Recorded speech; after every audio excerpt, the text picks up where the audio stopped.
Tonight in Atlanta, there is a big celebrity panel on overcoming obstacles, and that panel features retired WNBA player. This is our camera right here, Shamika Holtzclaw, giving a wave. And of course, retired NBA player Etan Thomas. Thank you guys so much for being here. What a serious conversation.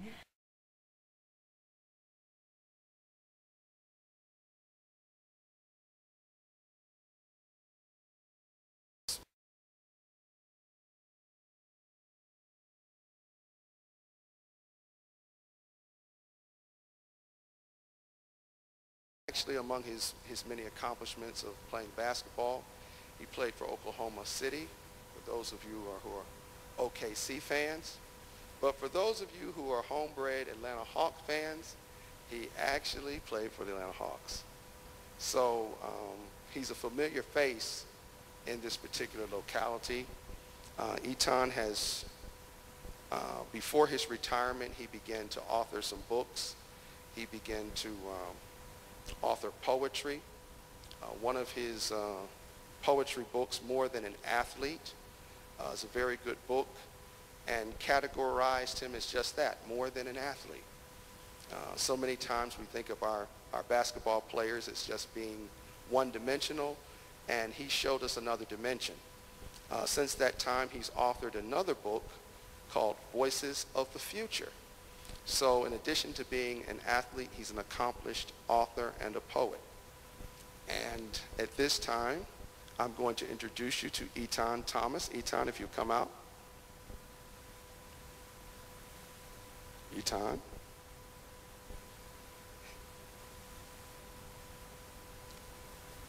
There he is. And he will be our male moderator. We have another moderator that I will introduce to you.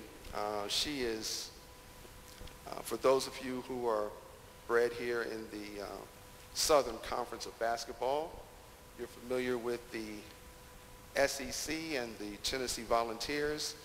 Ms. Shamika Holtzclaw standing behind me here.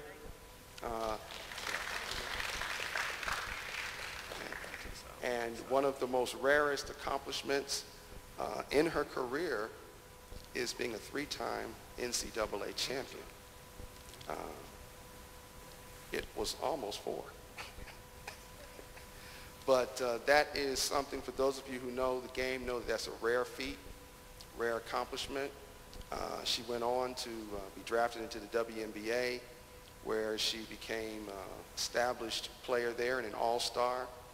And since her retirement, she has also become an author. And she has authored a book called Breaking Through. And so in addition to being an accomplished athlete, she's also an accomplished author as well. And so our moderators for the evening, Etan Thomas, Shamika Holtzclaw, and one just small minor detail, you know, I've had the privilege to coach her. And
So it doesn't matter how many people are here today, a lot of people are going to see this. So we're going to have a great discussion because I really want young people to be impacted by what we're about to say. You know, everybody is accomplished on this stage in different areas. And a lot of things that we've seen by dealing with young people is that they don't have much hope. They don't have much vision as far as what they can possibly become. Like their expectations are very, very low. And I want them to hear, and what I like doing is having people tell how they got to be where they are. Because a lot of times you see Theo Ratliff blocking the shots and Antonio Davis dunking on everybody and everything like that, but you don't know the roads that they had to take to get there. You think it just happened automatically. Myself, growing up from a small town. There. You think it just happened automatically.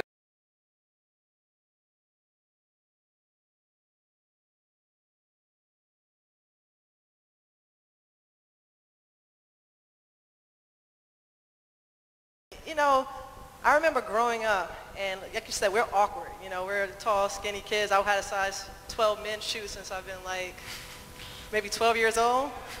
But I just remember, you know, because I was passionate at something, those girls, they teased me, they made fun of me, they took my basketball, and it's funny how you fast forward. I stayed focused, I stayed on this path. These are the same people that hit me up on Facebook like, man, we're so proud of you. These were the same friends that were like 13, 14 pregnant with kids. The same people that jumped me. It was like 11 girls jumped me once.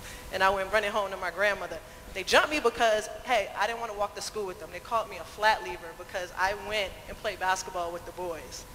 And those are things you have to endure, but like Chad said, you have to stay focused. And motherhood is something that all of us women want to experience, but a lot of times, you know, society makes it seem like we can't do that. Well, because of my career, I actually waited, and I had my first child at 40.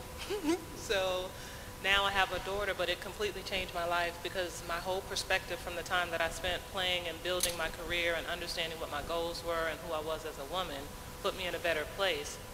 But still, that put me in a position also to understand how important it is to give back to my community. I did a lot of things in the community prior to my daughter, and all those things that I was doing, I think, put me in a position to raise her a certain way and understanding the character that's necessary for young women in this time and age.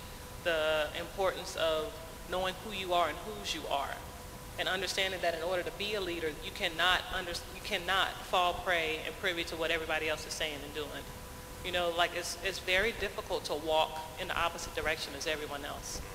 Meek going to play with the boys, Chastity going to play with the boys. And I watched my mother come from a home where she was told not to do certain things. She was the first one in her family to go to college. In order to be great, you have to make sacrifices. You have to be willing to do what nobody else is willing to do. And those have just been the things that I've learned, and just even in motherhood, those have been the things that I want to pass on to my daughter, but not just my daughters, but the young women that I work with all over the world. Because it's important that they see women that are doing things and understanding that I'm not just a businesswoman. I started a couple of businesses, but I'm a woman and I'm a mother. And those are also the traits that I want to make sure that they have.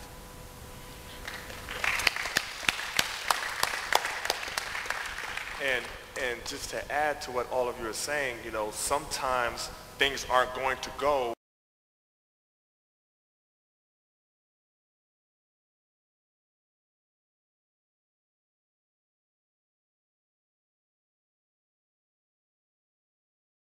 Myself, growing up from a small town in Alabama, Democracy, Alabama, 7,000 people. You know, so me growing up, very skinny. I mean, I was, you know, like they say, you jump through a Fruit Loop. That was me. I mean, I was 6'7". When I went to college, I was 6'7", 160 pounds. So I was extremely skinny, but I was very athletic, and I was very dedicated. You know, people would try to discourage me all the time. Man, you're not going to college. Even when I was coming up in junior high, I wasn't able to make the team when I first started playing. I was clumsy, didn't have no kind of coordination, didn't have anything that resembled a basketball player. But I put it to myself, you know, and this came from my mother. She said, whatever you do, try to be the best at if it's a garbage man, whatever it is that you strive to do, try to be the best. And I watched videotapes. I studied players, studied Akeem, I studied David Roberts. I studied all these guys as I grew up, and I would go out and I would try to mimic what they do. And I was always, like I said, always in the belief that as long as I work and give my chance the opportunity to do the best that I can do, I know whatever else happens, I've succeeded. So I would go in, I worked at my books, I worked at, you know, when the other guys were going out to the party, I was going to the gym. And just kept on working, and then grew while I was in college my freshman year, and I was 6'10". Now I'm blocking everything, and I'm lifting their weights and doing all these different things. So it was just about me and my mother giving me that mindset of work. You know, a lot of people think that, okay, yeah, you're tall, you're automatically going to be a basketball player. But, I mean, I have tons of friends that didn't even come close to playing basketball. But it's all about the work, the sacrifice, and it's also a bit of luck. I mean, we was back there talking. There's 7 billion people in the world, and there's 30 jobs in the NBA on the first round every year. So that don't give you good odds. So I feel blessed and privileged just like Etan and Antonio, and being able to be in a position where I can go out and speak to kids. It's a passion of mine. I have a foundation, Theo Rattler Foundation, in which I work through like financial literacy, do a program, actually program right up the street with the Best Academy we did with Operation Hope, with the Hope Business in a Box, teaching kids about entrepreneurship and also banking on our future. Great opportunity. So it's all about work for me. Right. You know, it's about work and of course other things that other people will be speaking on at the same time. Right. And I was talking to Theo backstage, and I know where he's from. I remember I was in college, and my aunt is like, I'm friends with his mother, Theo Rattler. And then I had the opportunity to drive down to Camden, Alabama, where my family's from, and it's like that big. And as I drove through the neighborhood, there was some of the people who still had outhouses. Right. And so, you know, he put his mind to something, and he dug and got out of that environment. And so now, he doesn't even know it, but, you know, I'm following him on Instagram. I want to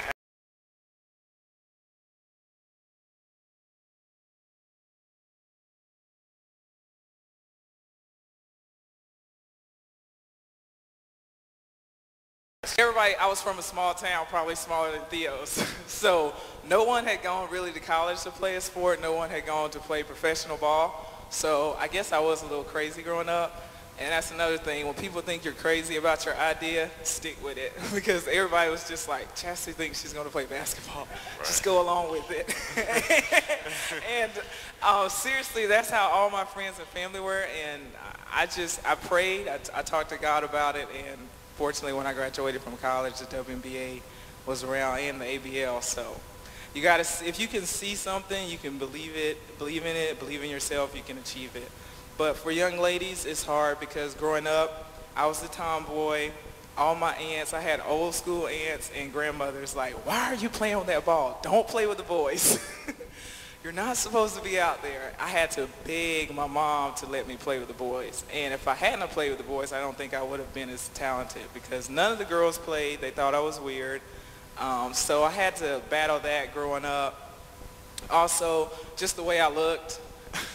You know, all the girls were worried about how they looked and were the boys paying attention. Boys did not pay attention to me until I made it pro. Back then they didn't want me. Then I was hot, they were all on me.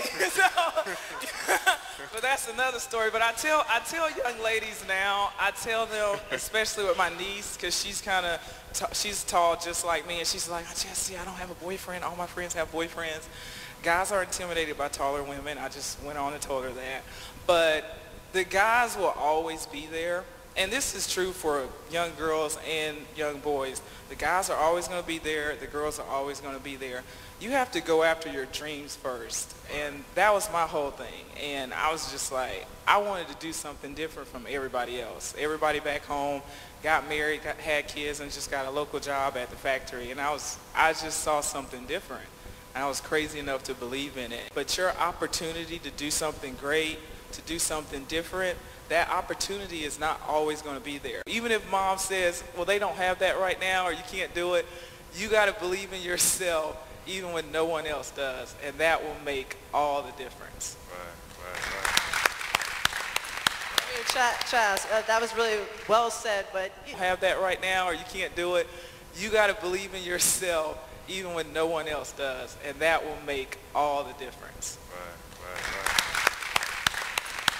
Chaz, that was really well said.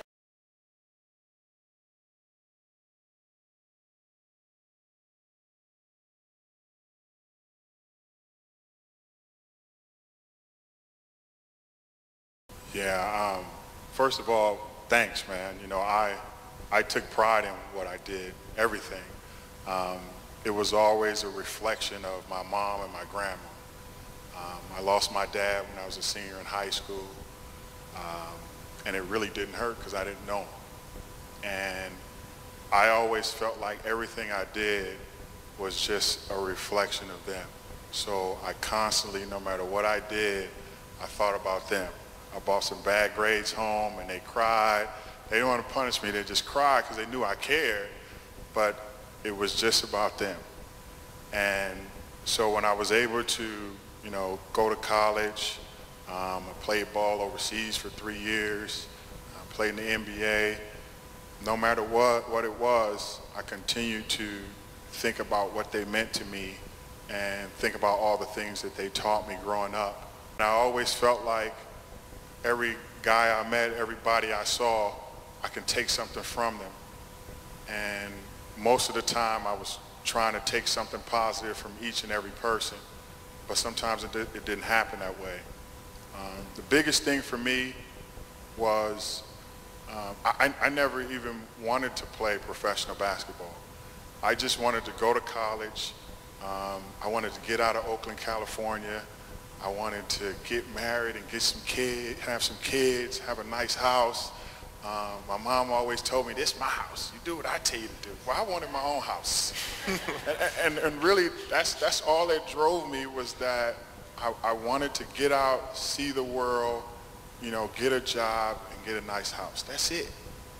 You gotta do things the right way. You gotta treat people the right way in order for good things to happen to you. And that was what I did, man. You know, and it's hard. When you get to the NBA, it's a whole different game. From the time you step out of your house to the time you come back, there's always somebody watching you. It was crazy. I was taking this online class, and we were talking about you know, doing your job and having people watch. And I let everybody talk about, you know, being in a building with 400 people and having to address certain people and all those different things. And I say, well, listen, when I go to my job, I don't know how many people are watching me. And it's tough to do your job when there's a ton of people watching you. So I felt like every time I stepped out of my house, there was people watching. So I wanted to make sure that I did the right things, because I didn't know. I didn't know if I was setting an example or not. And he talked about Al Harrington. It was so funny. We were in a lockout year. It was 98, 99. We were locked out. And so a kid got drafted in June, and he really had nowhere to go. So Al Harrington was drafted out of high school to the Indiana Pacers. He flies to Indianapolis. He's working out, and I see him in the gym. Really didn't know who he was or nothing like that, because I'm older now, I got a family, so I wasn't paying attention. But he came over to me and he said, hey, I'm Al Harrington. I said, oh, you know, how you doing? Well, come to find out, this guy just kind of drops him off on a Friday. He stays in the hotel for a couple of days, and he comes back and get him on Sunday and drive him back to wherever he lives. So he's like, can I stay with you for the weekend? I'm like, let me call Mama and see what she says. I called my wife, and 2 years later, he's still in my house. And I think that experience, having an 18-year-old in my house, I had my twins there, taught me more about how important it was to constantly continue to do what I was doing. To constantly set an example about professionalism, about working hard, about working through adversity. I mean, I could talk in front of a small classroom of 10, 15 people, but my rookie year, when we had like a scrimmage game and I had to get up in front of 2,000, 3,000, 4,000 people, I freaked. I couldn't even say nothing. But I continued to, once again, you know, every time there's a hurdle, I'm gonna jump over it. I'm just gonna keep working and keep working. I think there's a commonality here is, you know, there's nothing that you're gonna put in front of us that's gonna stop us from doing what we wanna do. Nothing, absolutely nothing.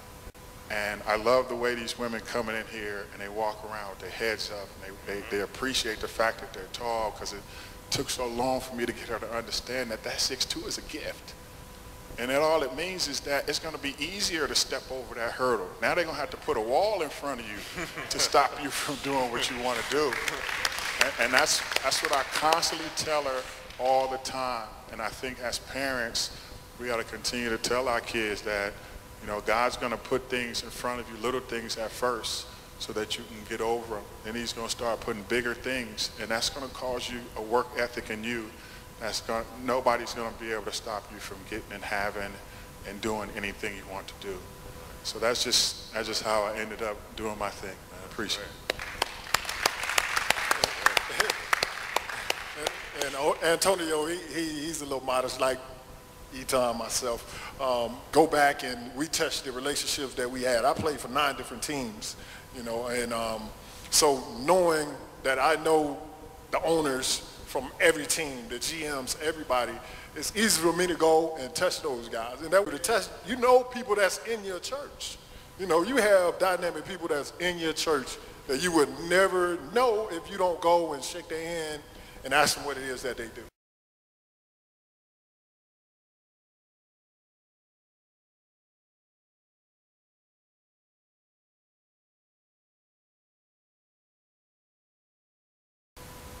Well, because of my career, I actually waited, and I had my first child at 40.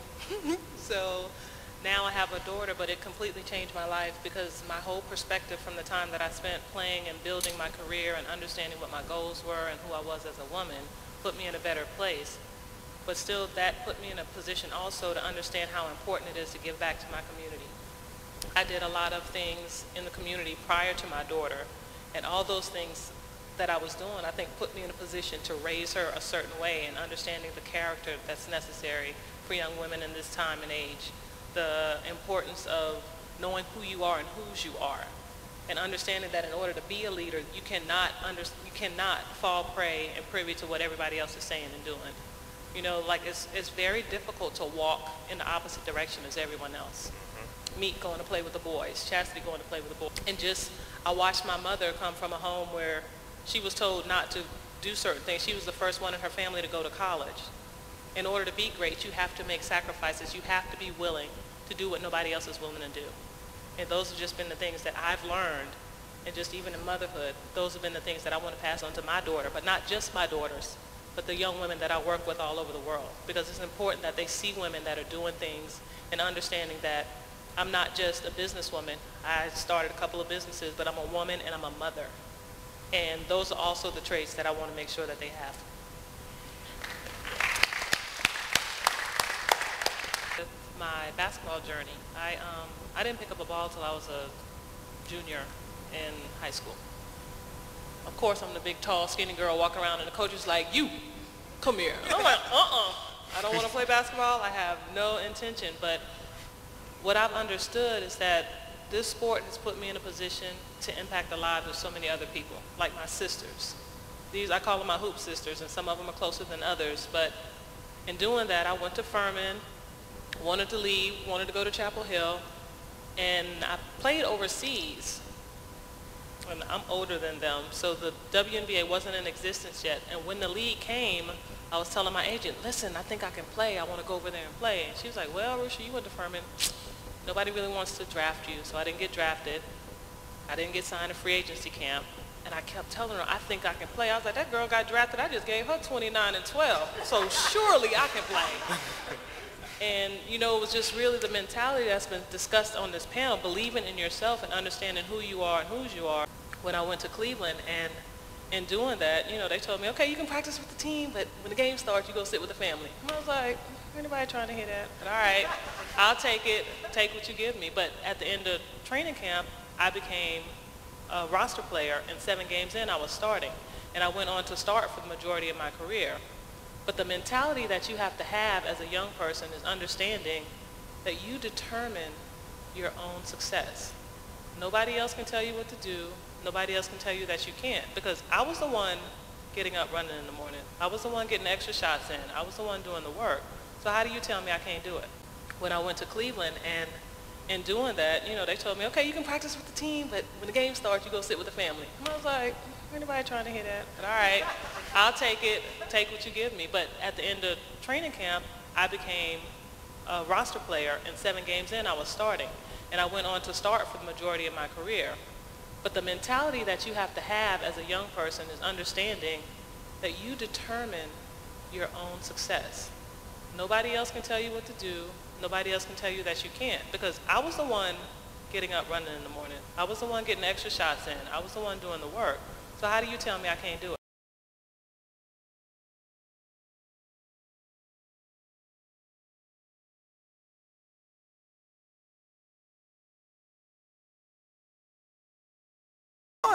I've been a sports writer and a sports journalist for 21 years. And I went to college with a guy who went to his high school, who was one of my best friends in college, kept me out of trouble. I covered Shamika when she was at Tennessee. I covered these guys when they played in the NBA. And the most gratifying thing is seeing people come out on the other side. You realize what kind of hard work goes into it and what kind of dedication it takes. And it's unfathomable the things these guys have to go through in their lives to reach this point. So I hope you guys really appreciate that. But being a member of the media for the past 2 decades, I've watched the evolution of how these things are formed. There was no Twitter a decade ago. I'm not sure any of these guys could tell you how they would have reacted in that realm had they had to come up and play and come of age in the NBA or the WNBA, where that was a part of your everyday process. But I got a 15-year-old, so I'm getting an education every day on what I don't know about being cool, about what's happening, about what you should wear, you know, all these different things that are bombarding kids that weren't a part of our growing up, that weren't a part of our process and our lifestyle that we had at that same age. There's no question the images that bombard them are beyond the realm of a young person's understanding. But I mentioned the guy that went to high school with Eton. His name is Brandon Barklow, and he and 7 or 8 of us, my freshman year in college at Jackson State University, we came from all over the country. One was from Las Vegas, I'm from Grand Rapids, Michigan. We had a guy from Seattle, one from Alaska. We all lived together on the same floor of our dorm. And 2 things we had in common is we loved to play basketball every day, and we were so far away from home that we couldn't call and quit and say, Mom, I'm coming home, I don't want to do this college thing. So we formed a bond, and it's really about the group of people you surround yourself with. And it starts at whatever age you are when you get out there in the world and realize you got to hold on to some other guys to help get you through. When my mother passed away 4 years ago, Brandon Barklow was sitting at my parents' house before I flew into St. Louis and got there. Those are the kind of relationships and bonds you build over the course of a lifetime if you're out there not just looking out for yourself, but doing what these guys have done and looking out for somebody next to you, and looking out for Al Harrington the way Antonio did, looking out for all the guys they dealt with in the Players Association, looking out for the players who follow in your footsteps if you're Shamika, and you're the pioneer basically for this current generation of female basketball players. I don't think people recognize that either.